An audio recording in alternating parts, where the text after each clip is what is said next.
Hostel dwellers in KwaMashu plan to take to the streets today, demanding the removal of the local ward councillor. They accuse the councillor of being behind the killing of the suspected extortionists who were recently gunned down by police. Residents also claim to have been sidelined from work opportunities in the area. Our reporter Mthembu now joins us for the latest. A very good morning to you, Phila. Seeing that some people have already started to gather there right behind you. Who is this ward councillor and what are the complaints being levelled against him?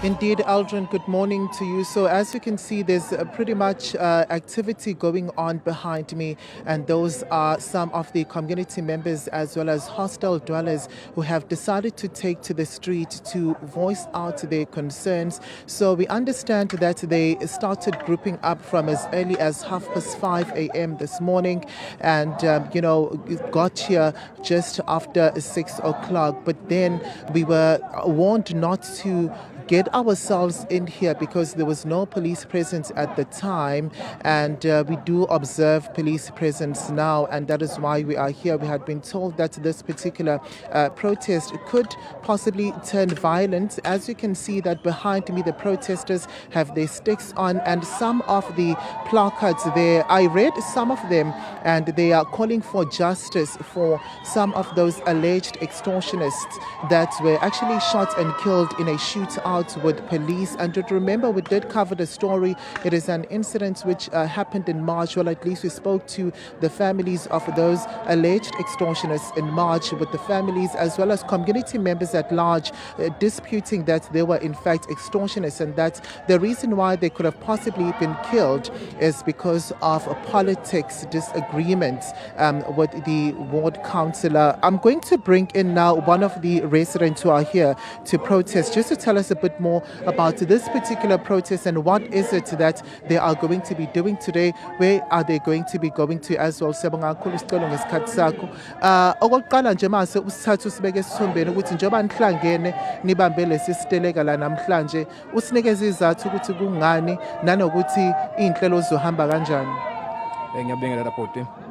Njengoba umphakathi uhlangene lapha uzocela impendulo eofisini le-IFP la eThekwini umhla ka-9 kuJuni kube nesiteleka esifanayo nalesi. Umphakathi ubocomplaina ngokhansela esinayo la kuwa 39 embelebeleni ngeinsolo zokuthi unabaholi abashonayo lapha okusolakala ukuthi bafa ngesandla sakhe, ngoba njalo labaholi bona abasebenzisana nomphakathi, yena akasebenzisana nomphakathi. Uma kukhona into eyenziwayo ngaphakathi eyumsebenzi noma eyukusiza umphakathi, labo baholi abasuke behola lokho baye bedutshule beshone ngaso sonke isikhathi.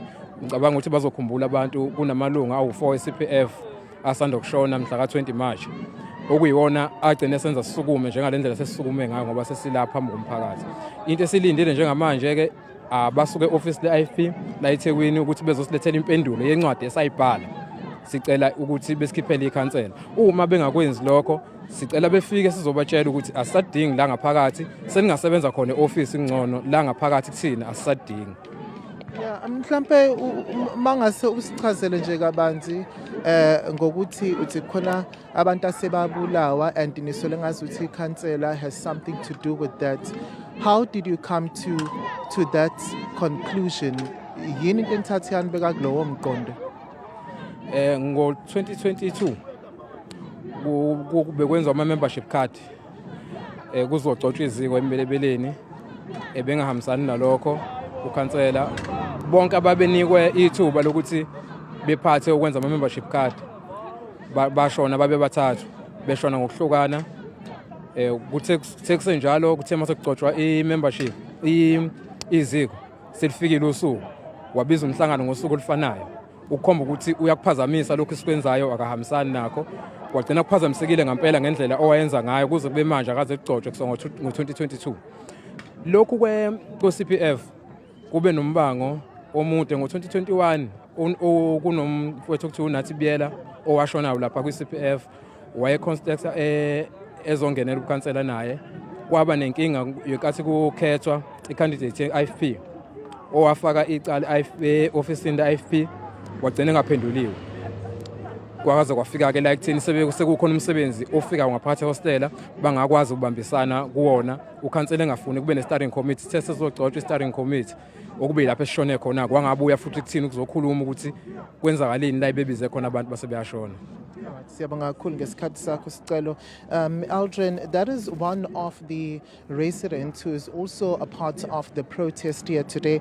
I just want to show you these visuals as I also translate to you what he had been telling us, that the reason why they are calling for the removal of this councillor, it's actually something that has not started today. It's something that they have been calling for quite some time, but it seems as if their request had been falling on deaf ears, and the reason why they are here is because they are demanding for a leadership to come and address them and actually give them the answers with regard to when is this councillor going to be removed. Quite some strong allegations coming out from that conversation, saying that they feel as if the councillor is also allegedly behind the murder of some of the leaders from this particular committee, and especially those who had shown interest in being involved politically. So as we await here, we will continue to track the story to see how it's going to move along and if the grievances are going to be addressed.